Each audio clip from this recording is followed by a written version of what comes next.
This is your ultimate stop for everything sports. The Golden State Media Concepts Sports Podcast. Should I say more? From the NFL, MLB, the NBA to MMA, it's all in here. The Golden State Media Concepts Sports Podcast. Listen now.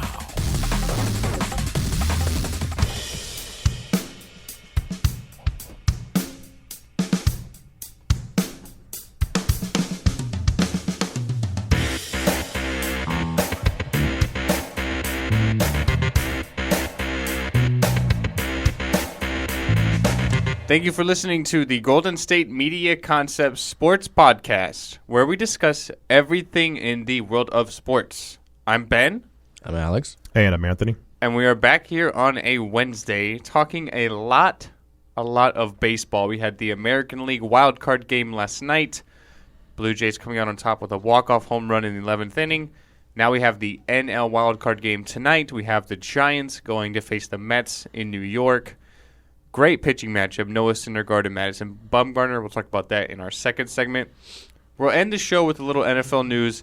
A particular player out in New York who not having a great season so far on the field and sort of on the sidelines as well. So Eli Manning. No.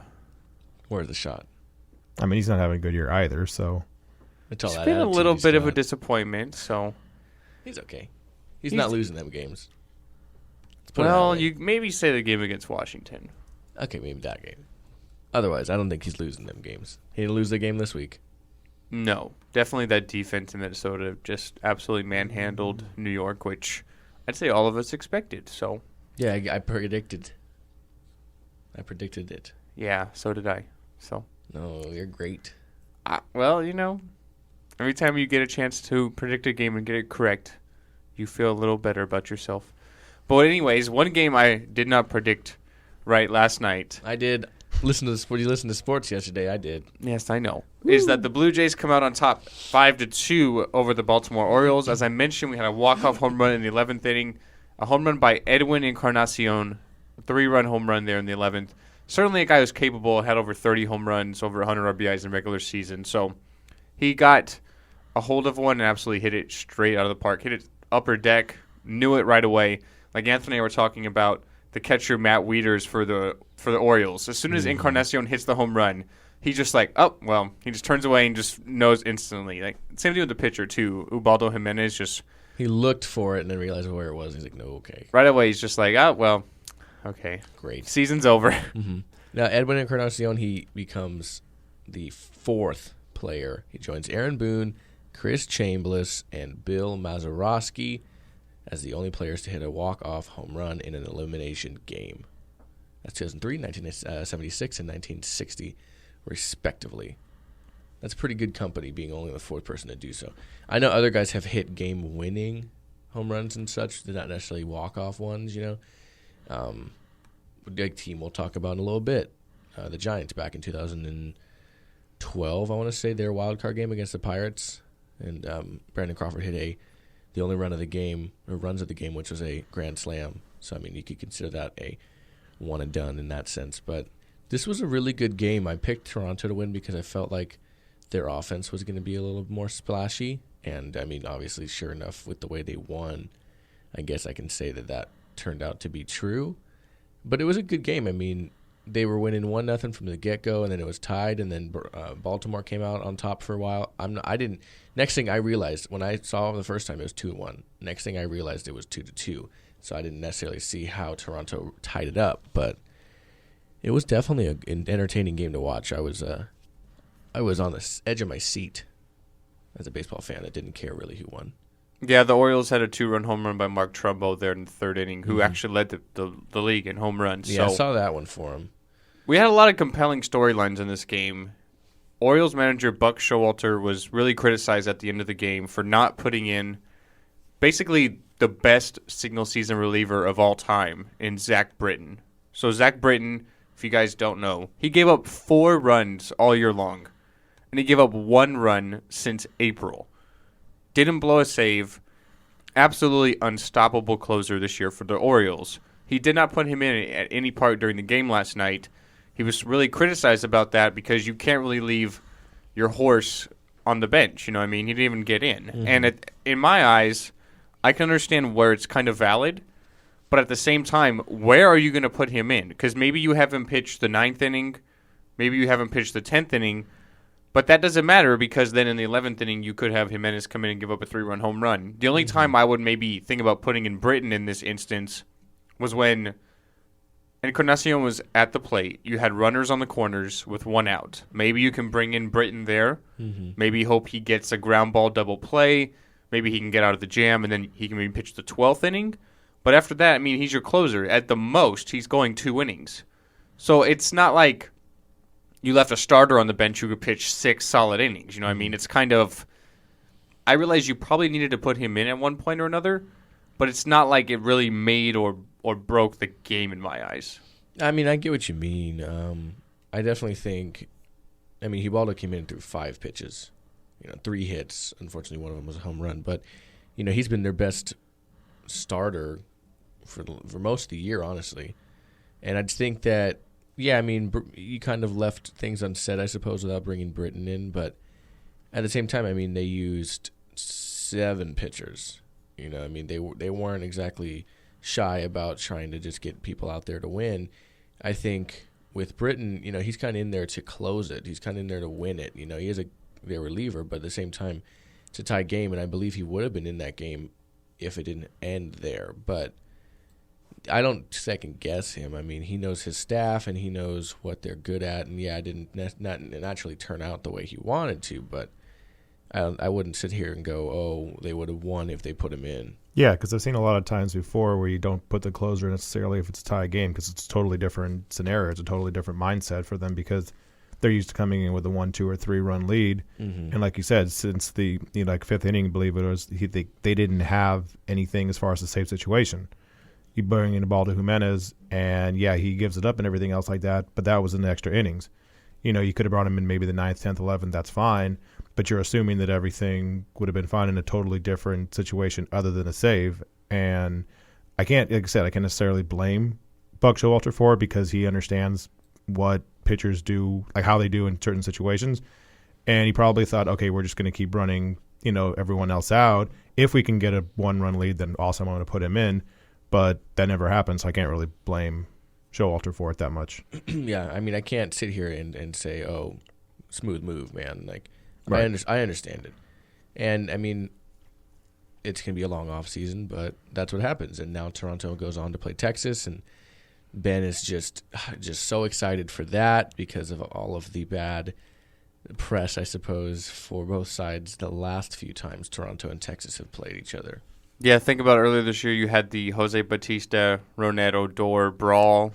You had last year's playoff series where you have kind of the most iconic bat flip of all time by Bautista. See, people call it a bat flip. That wasn't a flip.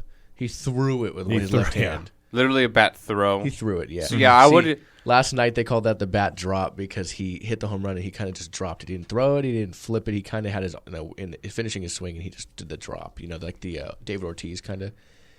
Except for lately, David Ortiz has really been kind of throwing it down on the ground, not like throwing it in the air or tossing it at somebody. He just throws it to the ground as if he's like upset he hit a pop up. So I'd honestly maybe expect a little bit of fireworks in that series. I realize it is a playoff series, so kind of like in hockey where you don't fight in the playoffs because you don't want to get suspended. I would expect a lot of the same thing here in this series. I wouldn't expect people to really throw at each other, because of that fear. Mm-hmm. But you could. It's going to be a little bit of tension there. There has to be with the history between these two teams. As far as last night's game, as we talked about everybody being really critical of Showalter not putting in Zach Britton, but really when I look at the game, I think the Orioles lost this on their offense. Mm-hmm. The last hit the Orioles got, this was an 11-inning game. The last hit the Orioles got was in the 6th inning. So they went 5 innings where they didn't even get a hit. They had a lead. And they ended up giving it up. I realize it was early. They gave up the lead in the 6th inning. It was tied 2-2 in the 6th inning. But they didn't even get a hit after the 6th inning. The fact of the matter is that they lost this game because they could not hit. They couldn't get anything going.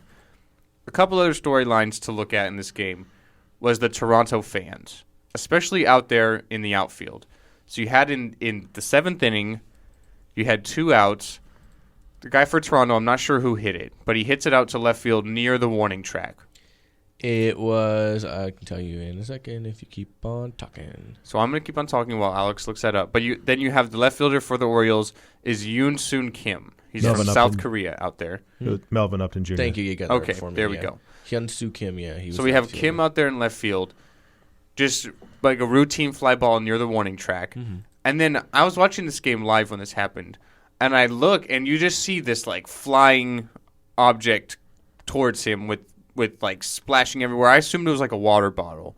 Right. It kind of reminded me in a way of, like, wrestling maybe 15, 20 years ago, how at the end of the program, people would, like, boycott the ring with what they were doing and just throw, like, cups at the wrestlers. Mm-hmm. That's what it reminded me of. But anyways, you see this. Actually, it's a full beer can flying at Kim near his head. It obviously missed him, which is great. But the fan is just trying to throw something at him to distract him, to make him drop the ball, which I think really would have been fan interference anyway. So Upton would have been out anyway. But still, you had that issue. And then you had Adam Jones, who's in center field, sort of go over towards Kim. And he was really vocal, really angry about – I'm not sure if he could maybe identify who it was out there that threw it. Because if he's looking towards Kim – to sort of back him up in an instance, he's maybe looking at the hole, at the ground. Unless you saw, some kind of movement in which he would register with you. I mean, even Buck Showalter walked almost all the way out to left field. Yeah, and it's kind of ridiculous. And then obviously, as I said, Jones was really vocal about that. I don't think the police went out there and identified the person who it was.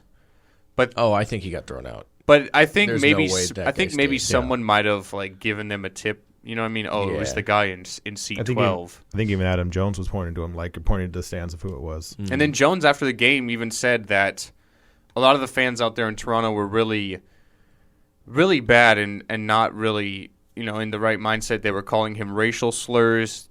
Kim had racial slurs thrown at him, being from South Korea. Adam Jones is African American, so definitely not the best fans out there in Toronto last night. Maybe, obviously, you saw a full beer can being thrown, so there's obviously alcohol involved. Didn't we see this last year, too, with Toronto? Didn't we see some unruliness going on there, too? I really don't know. I feel like I remember this from last year, that there was some stuff going on last year also. My question, really, in this whole thing is, why are you going to waste a full can of beer on a routine fly ball? I could realize if it's the bottom of the ninth, maybe you have a runner in scoring position, and maybe you hope he drops it. But that beer had to have cost at least $7-8. And then he wastes the whole thing just throwing a beer at him. Why waste a perfectly good thing like that? I mean, I don't like beer, so I don't care what he throws. You know what I mean? Why throw a full bottle of water, man? You could have hydrated, something like that. But I mean, maybe he threw somebody else's beer. He takes it from the guy next to him and chucks it out there. And he goes, "Give me this, Todd." And he goes, "No, give me that back, David." He just throws it right down the field.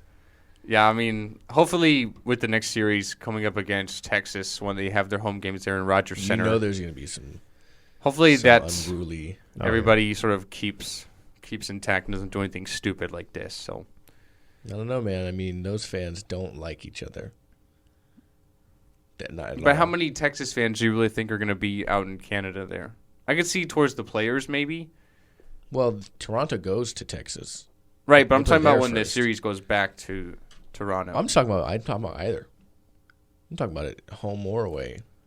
There's going to be some unruliness. Yeah, it's going to be an interesting series. Yeah, because you talk about, maybe they don't hit each other because you had the Rodney Odor and Jose Bautista thing. Yeah, they're not going to fight, but that doesn't mean the fans aren't going to take some personal slight on this whole thing of, It's a good point. I didn't think of that. Come on, Ben. They're like, oh, our players fought. That means now we need to fight. Well, I mean, I feel like it's kind of hard because you have two totally opposite sides of the spectrum. You have Texas, and then you have Canada, not even in the same country. So you have to have sort of traveling. Same continental. You have to have sort of traveling issues there. They're not really closely, Yeah, that must be tough. Imagine oh man, the Marlins are playing the Toronto Blue Jays in the World Series, and you're like, I got to fly all the way up there, for the diehard fans. I got to go all the way to Canada for this. Okay. You're a big diehard fan. If you go from Texas all the way up to Canada, there will be some. Probably. Exactly. Or the Canadian fans that wish they lived in Miami and just happen to be fans of the Marlins. Few and far between, but I'm sure at least one exists. Well, of course there's going to be some out there, but you know what I Marlins mean? guy will be It's there. like Marlins guy. Who's not even a Marlins fan. Yeah, he just has like all Marlins, everything, giant orange jersey. Yeah, for well, no 'cause reason. He said it was the most notable, visible jersey he could find. I mean, yes. it's like Because really it's a brighter bright. orange than the Giants orange and the Mets orange. Yeah. That guy's a weird guy. He just has money. He goes wherever he wants. I saw him in a whole sea of yellow at the Warriors games this finals. He's sticking out like a sore thumb.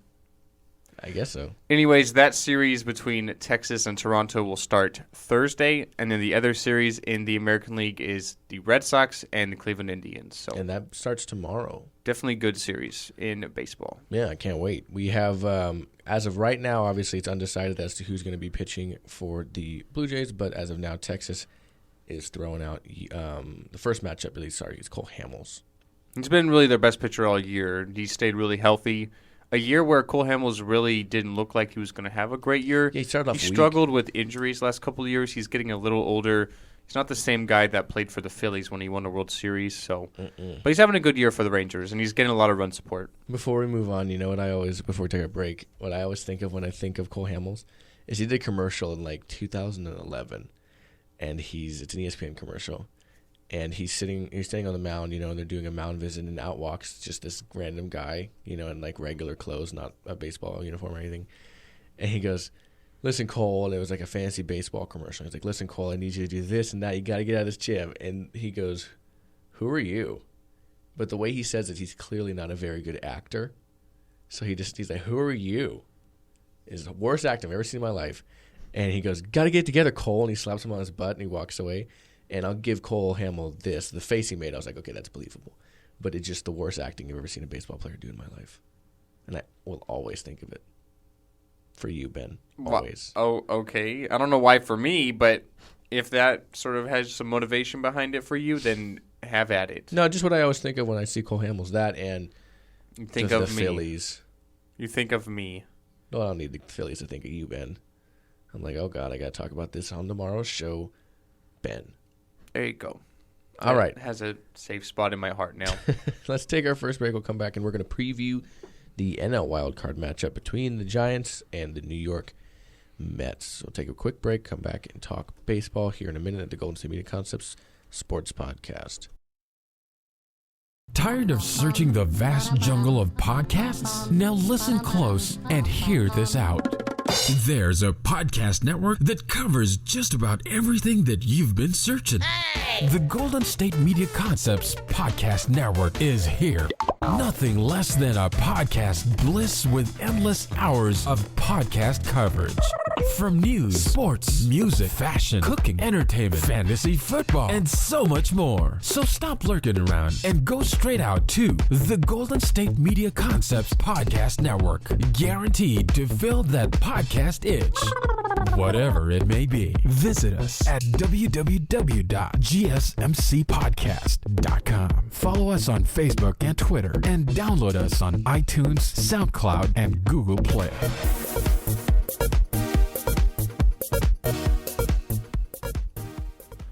Welcome back into the Golden State Media Concepts Sports Podcast. And who are you? I told you. That was Cole Hamels for his New Era commercial. You did that better than him. Well, that's just the kind of guy I am. So I'm an actor. Okay. Okay, but anyways, I'm really not an actor. I know, you weirdo. But one thing that's happening tonight is the National League wild card game. We have the San Francisco Giants going into Citi Field to take on the New York Metropolitans. These teams finished with the same record, actually, but the Mets do have the tiebreaker, so they are hosting the game, which in my opinion is a big advantage. You have the Giants going from West Coast to East Coast, so Yeah, they've been there since Monday. quite a bit of a travel, though. Yeah, no, still travel. Well, if anything, I think what's big for them is the Giants just finished like I think it was a 9-game homestand or at least a 6-game. Because I know they had a 3-3 back-to-back against the Rockies and the Dodgers, and they swept the Dodgers in those last 3 games. I think momentum-wise, they just had everything. Like that's exactly how you want to go into the playoffs. Coming off of, I think they had 6 or at least maybe 4 straight wins. I forget how the Rockies one went, but they at least had 3 straight wins, sweeping the Dodgers, a division rival, to maintain your playoff status, on a winning streak at home. I think it would have been, all but perfect for them to play this game at home. So I do get you there. But you can't say anything in relation to, downside when you have a pitcher who on the road in the postseason has a .6 ERA. And that pitcher is Madison Bumgarner for the Giants. He will be pitching tonight against the Mets ace Thor Noah Syndergaard. So definitely on paper, you should great say that, matchup. That sounds funny because it sounds like his name is Thor Noah Syndergaard. Like that's all. Noah, a.k.a. Thor Syndergaard. Yeah. How's that? That's pretty good. I don't want people to think his name is really Thor. Thor the Beard. Quite an impressive name, Thor the Beard, Noah Syndergaard. So on paper, we have a great pitching matchup. Definitely two aces in the National League and for their respective teams. Bumgarner a lot more experienced, especially in the playoffs, than Syndergaard is, but still Syndergaard very capable of putting in a great performance. I know Syndergaard had a good year this year, but to be fair, the last game I watched Noah Syndergaard pitch, Ben and I were in San Jose for the MLS All-Star game, and we were sitting in this hotel lobby and they're in their little lounge area, and there's a TV on, and it was Noah Syndergaard pitching. And he had given up like 3 runs already that day, and it was the 3rd inning. That is the last time I watched him pitch, but I do know that he has had a very good year. Pretty good. And I do know also that the last time that Madison Bumgarner played in a wild card game was the 2014 one, like I said, where the Giants won 8-0, or went 8-0 in that game, but he pitched pretty much 4 hits. He gave up 4 hits in the shutout. They won that game. Obviously, they won the World Series that year. These are both pretty good players in my eyes. As a Giants fan, I don't go there and go, oh, it's going to be a win. Noah Syndergaard's a pretty good player. The Mets are pretty good. They have probably better power and more consistent hitters in their lineup. But then you have this Giants team that, had one of the, if not the worst second halves of a team like the team they had in the first half ever. But they have the experience. Almost every guy in their starting lineup defensively has been in the playoffs, if not the ones that have been in the World Series games that they've won, and they just have the experience. I remember reading that it said they asked every team that had already had a playoff spot, all the division winners, if there's one team you don't want to be in the playoffs, who would you say? And they said the Giants, just because they know how to maneuver their way through these series. Bruce Bochy's never lost a playoff series with the Giants. With the Giants, excuse me. Yeah, that's different news with the Padres, but we're not here to talk about the Padres. No, not at all. So Noah Syndergaard, 14-9 this year, so the record may not fool you, but a 2.6 ERA, definitely not bad. I mean, 14-9 is still good, though. That's still a good record it doesn't. The year. It's not a sexy record. It doesn't blow anyone away, but definitely the ERA at 2.6. It's not terrible, but it's not super impressive. And it's better than Bumgarner's, who was 2.74. Yes. Right. So you do have the ERA edge to Syndergaard. Yeah, and Bumgarner was 15-9 this year. So when I look at the game, I think 2 things if the Giants are going to go into New York and win this game. Mm-hmm. I think that Madison Bumgarner has to pitch at least 7 innings. I also think he needs to get at least 1 hit. Well, I'm not going to say that. And this is a game between 2 pitchers who can hit the ball. Yeah, Bumgarner definitely one of the best. I'd say definitely the best. He's the best hitting pitcher in my opinion. Syndergaard's got some. He's got some stroke on there. He's a good batter. But I think Bumgarner needs to go at least 7 innings because the Giants' bullpen is so bad. If they have to pitch 3, maybe 4 innings, if for some reason Bumgarner gives up a few runs, goes into a high pitch count, I think that the Giants have no chance because their bullpen is so wishy-washy. I cannot trust them. I would have said that's absolutely true 4 weeks ago, but weirdly enough, their bullpen has looked a lot more improved. I'm not saying they're good, but they've been a lot more improved than, like, say they were this time in the start of September or mid-August. They have looked better, and again, like, I'm not saying that they're going to, I'm right. I think you're right. I think that they really need to be carried by their starting pitcher, not only in this game, but if they're going to advance, they need that in almost all of their games. But I think you're right. Yeah, I mean, they're going to need a big start from Bumgarner, but I think if he gives them enough space in that sense, if he does enough for them, I think the right reliever, Matt Moore, he's not on this roster, so you can't have him pitch as a reliever, but you have Cueto and you have Samardzija on this roster right now for this game, and of course you can expand it if you move on. But you can have somebody like that come in, let alone Will Smith, who has pitched much better the last 2 weeks of the season than he did since he came over in his trade. So I don't know. This is going to be a really interesting game. What do you think, Anthony? Yeah, so I basically think you're right as far as you have to have Bumgarner go majority 6-7 innings at least just to give him a shot, like you said, since Romo has become the de facto new closer, since they basically said, Casilla, we can't have you keep blowing saves every single Romo's time. been on fire, too. Yeah, so he's been good enough. Like, you don't have to really worry about him as much. Like, with Casilla, every time he would load the bases and seemingly... Man, I was always worried. Just all the time. At least back when they had someone like Wilson would load the bases but somehow get a triple play and get out of it.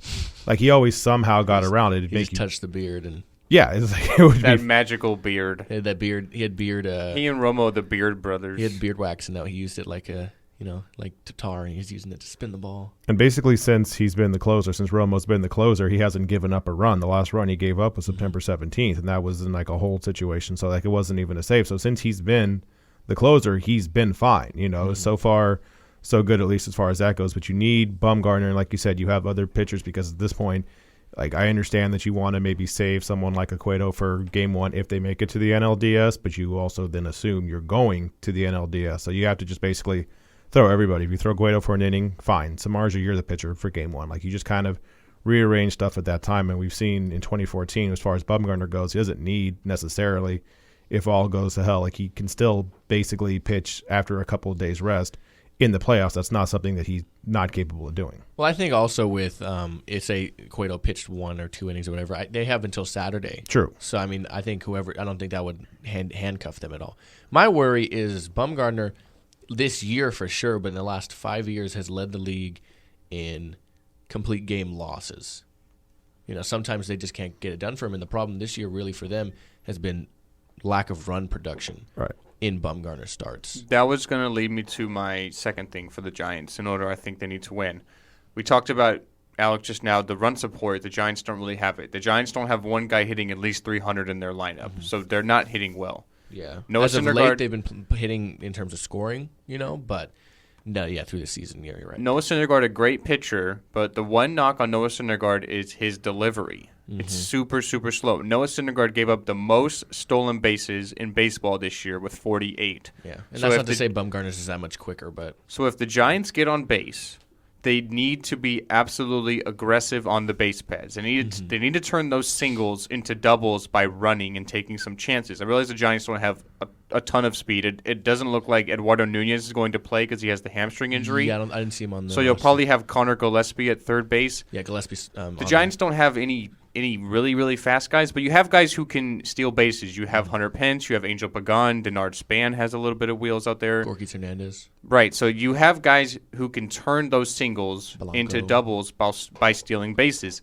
I think the Giants need to be aggressive on the base pads because Noah Syndergaard can give up stolen bases because his delivery is so slow. The Giants don't have great hitting, so if they can get guys in scoring position, opportunistic hitting could go in their favor. So they think they need to be aggressive. As of right now, looking back at this year, the Mets and the Giants played 4 times. In the Syndergaard start, the Mets won 2-0, with the losing pitcher being Samardzija in that one. Bumgarner's start was a win for him over Jake DeGrom. So, in the game they scored 10 runs, 10-7. Again, they scored only nothing. I'd have to look at the hit chart, but they scored nothing against Syndergaard. And then Bumgarner, I don't know how far he went into that game. I don't know if the bullpen ended up giving up a lot.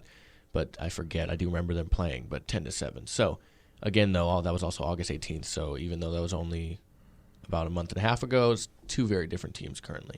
And then the winner of this game will go on to take on the Chicago Cubs in the NLDS. And for the Cubs, I think they need to be rooting for the Mets tonight because we previewed this on Monday when we saw the series and the games. The Giants are the one team in all of the National League, and in my eyes, really all of baseball in the playoffs, that at least on a starting pitching standpoint can match up with the Cubs. I don't think their rotation in San Francisco is as good, but it's really, really close. You have Bumgarner, Cueto, Samardzija, and Matt Moore. And then you have Ty Block now, too, who, he just went out and threw a 3-hitter roughly against the Dodgers on Saturday. And he's looked really good in his last few starts also. If they include him on the roster, I think they'd rather include him over somebody like Peavy or Kane as a starter if in a bind, And then with Chicago, you obviously have Lester, Arrieta, Kyle Hendricks, who's probably been the most impressive pitcher in the National League, and then you have Jason Hamill or John Lackey, whoever you put in there for that fourth spot. Mm-hmm. So the Giants, that one team who are really close in the starting pitching standpoint with Chicago Cubs. Yeah, and the Cubs, again, also like the Mets, they played 4 times this year. They did win one of those 3 games, which was the Bumgarner start. But they were in every one of these games. It was a 1-point deficit in all of them. It was a lot of bullpen issues late. These were games. It's like, man, I can't believe we might beat the Cubs because the Cubs were, obviously the best team in baseball all year, and they were late bullpen losses here, but 5-4, 2-1, 3-2, 3-2. So I think you're right. That's definitely not a team a lot of people are going to want to face for the Cubs, and I'm not sure what their record against the Mets were this year. I mean, the Cubs practically beat most of their competition all year. So I think regardless of who wins, the Cubs are in for a good test, but I think tonight's going to be a really interesting game. And the one thing that happens if it is the Giants, say, facing against the Cubs, Arrieta hasn't been Arrieta. His ERA the last month was 4.6, so his ERA, while he still was a solid enough pitcher, I'm not saying he's been a bad pitcher because throughout the whole year, he's 18-8 with a 3.1 ERA. It's just as of recently, giving up 7 runs against the Pirates, giving up 3 runs against the Brewers. Mm-hmm. So he's been a little bit hit or miss. They had a game against the Giants where they lost 3-2. He went 6 innings, gave up 3 runs. So he's been hittable. He hasn't been the guy that he was last year, where he was just seemingly came out of nowhere. Mm-hmm. Just lit the world on fire. 1.77 ERA last year. So at least with him on the top.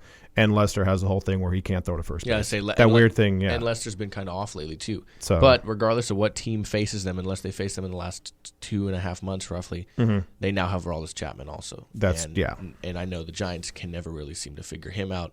I'm not sure how the Mets fare with him, but no one can really figure him out. Yeah, as of right now, Lester is listed as Game 1 starter. So whoever wins this game will be facing him. But we got to take a last break. We'll come back and we'll have a little conversation on football. Yeah, I like football. Get ready for my football show after this. Mm-hmm. Anthony, we'll get our training wheels off. Here we go. All right, take a last break. We'll be right back here at the Golden State Media Concepts Sports Podcast. Do you want to be healthier, yet you just don't know what to do? All these shows telling you this and that, but nothing seems to work. Well, listen close. Golden State Media Concepts has got something great for you. The Health and Wellness Podcast dedicated to workout trends, healthy eating habits, diet, and everything about healthy living. Join us in our banters as we help you not just live life to the fullest, but live it to the healthiest.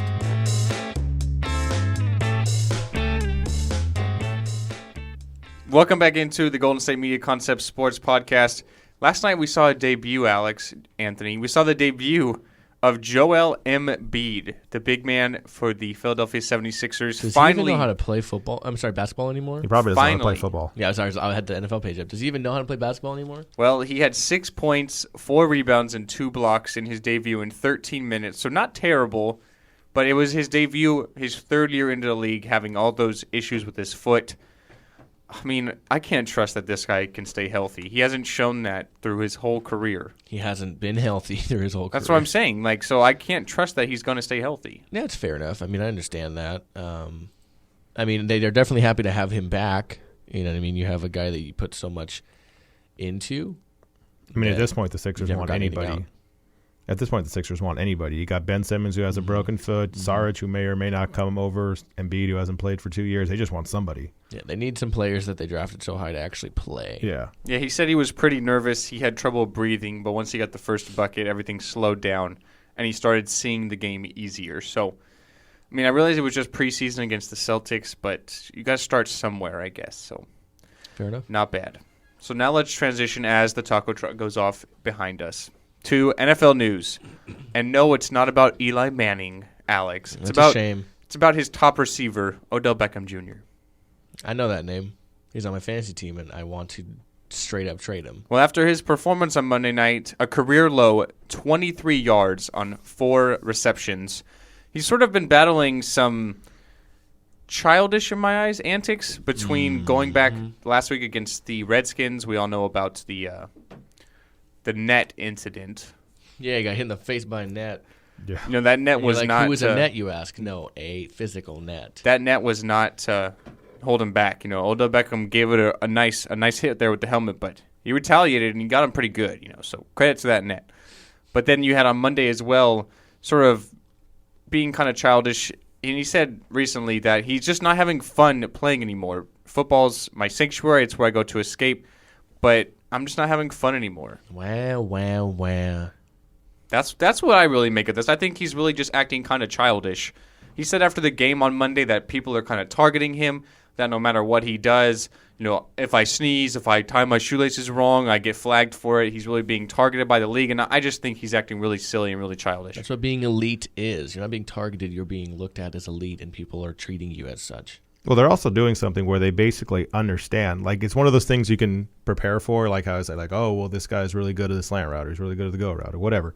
Like Beckham, it's like if you get under his skin, he'll react. Because you saw last year with Josh Norman where he literally just like headhunted him at a certain point and he lost his mind. And ever since then, players are like, okay, cool. So if we just like jam him enough times and just push him when it's not even frustrate him, the chance to give him the ball, he will react. And I saw something where Tom Coughlin basically is saying like, oh, I can, try and help him out, which if you're McAdoo, the head coach now, like he's not the head coach anymore. Coughlin is like, he's gone. Like, I think he's still getting paid by the team.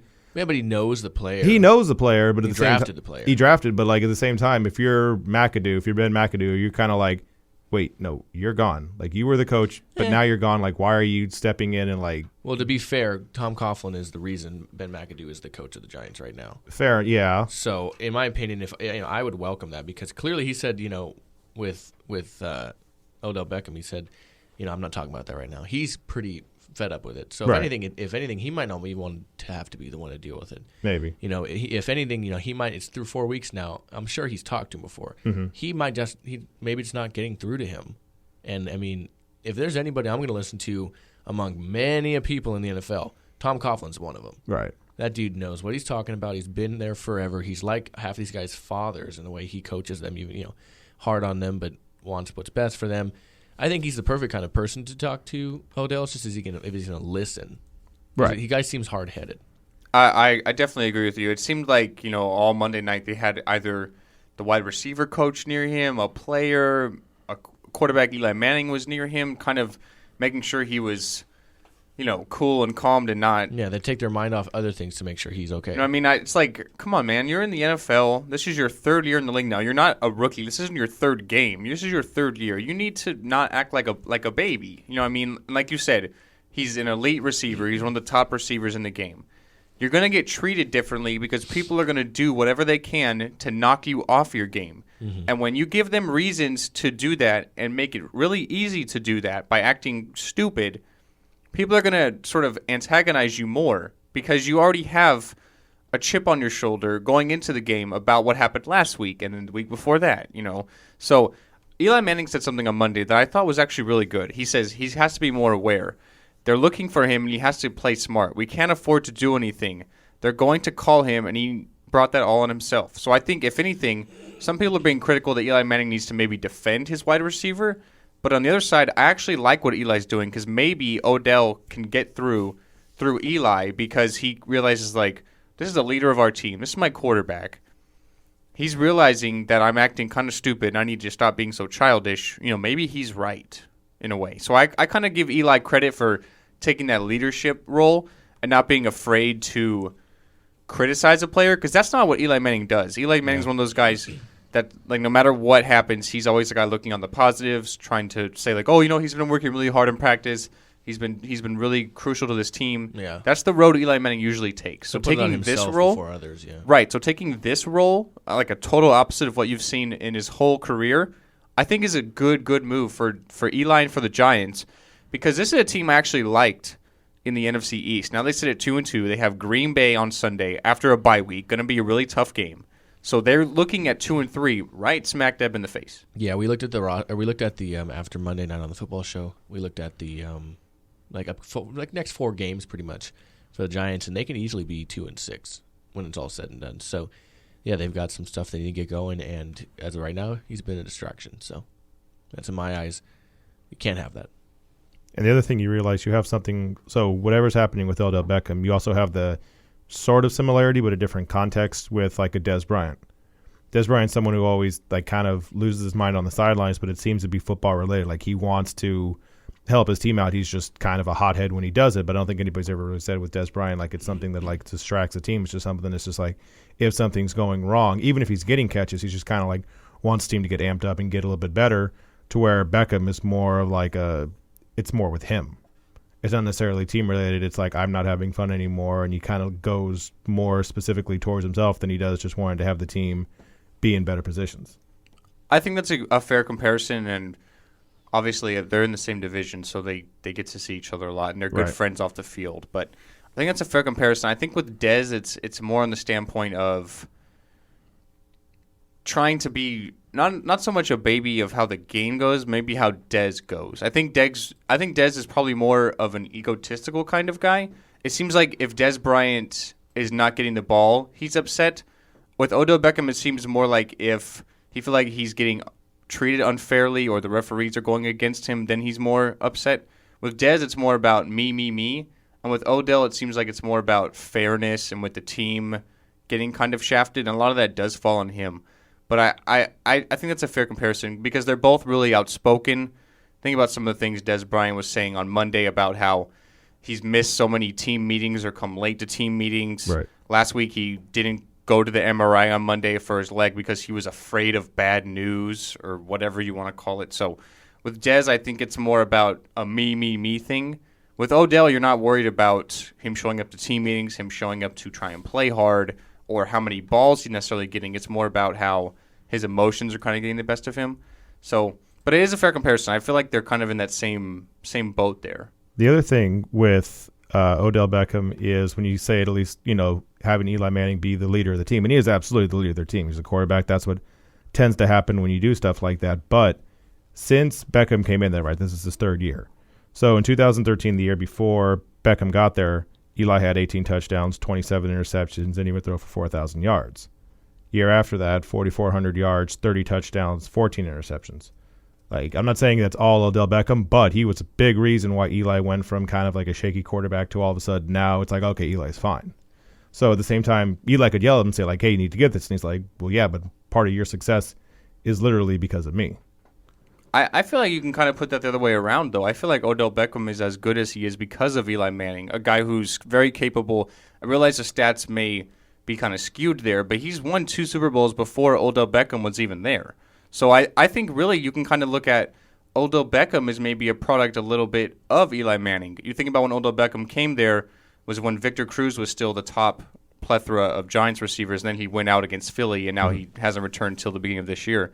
But I think you can kind of put Odell Beckham in that mindset of you're maybe doing a lot. I mean, you're a great player, don't get me wrong, but you may have some success because of who you have throwing the ball to. I feel like when I look at wide receivers, I know Alex and I have talked about this before. Yep. When you look at wide receivers, I feel like sometimes you're kind of a product of the guy throwing the ball to you. Yep. And the prime example is I always use Antonio Brown, and you know that really well. Yes, I do. So you look at Antonio Brown, it seems like whenever Ben Roethlisberger throws him the ball, you're looking at 100 yards and a touchdown. Last year when you had Michael Vick and Landry Jones in there, Antonio Brown's looking at 40, 50 yards. If your quarterback can't get you the ball, no matter how open you are, then you're kind of irrelevant. Yeah, I think you're definitely a product of your quarterback sometimes. I feel like Jordy Nelson's a great wide receiver, but I don't think he'd be nearly as good as he was if Aaron Rodgers wasn't the quarterback. Yes, I agree with you. So, I mean, I feel like it goes both ways because there are times where wide receivers kind of carry quarterbacks no matter who they are. I feel like Calvin Johnson is a prime example of that. I never thought Matthew Stafford was that great of a guy. He kind of is sort of mediocre, middle of the pack, and Calvin Johnson seemed to always dominate no matter who they were playing against. I think the biggest example of the flip side is any receiver that's ever really played with Tom Brady. There you go. He just makes no Well, sense. I'd say with the exception of Randy Moss. And Moss is one of the guys that made quarterbacks better. Yeah, Dante Culpepper. Randall Cunningham's second coming. Julian Edelman is a stud because of Tom Brady. Rob Gronkowski's a freak. I think he's they just an exception. Perfect matches. I think he's an exception, but you match them two together, like you said, it's icing on the cake. So I get what you're saying, though. But yeah, Odell Beckham in my eyes, he needs to just put all this aside and focus on football. He's having his worst season so far in his short career. He's only had one 100-yard game, and that was last week against Washington. And he hasn't even gotten in the end zone yet. So why don't you just stop acting like a child, focus on the game, and try and do whatever you can to help this team win. Because right now, you're a focal point of the offense, and you're not doing your job. Yeah, I agree with you on that. I mean, at the end of the day, he just needs to figure it out. He really does. And until then, he's going to be an issue. I think this will simmer down. I think we're making a bigger deal of this than it really is, but we'll have to wait and see. This Sunday is a huge game for them against Green Bay. Yeah, a game in which I think they're going to lose. So Green Bay's been playing pretty well. Hold that for the weekend. I will. But until then, we have gone on and on. It's time to leave. We'd like to thank you guys for listening, and to remember to tune in tomorrow, where I will be back, and Ben will be gone, but Anthony will be back with me, and we will talk Thursday night football related to NFL and college. We will talk about this game tonight between the Giants and the Mets, and probably preview what will be established NLDS matchups, and probably look at the games tomorrow night. I believe the ALDS gets kicked off tomorrow between the Red Sox. So, we have the Red Sox. So, as always, I'd like to thank you guys for listening. I am Alex. I am Ben. And I'm Anthony. And we will see you guys next time.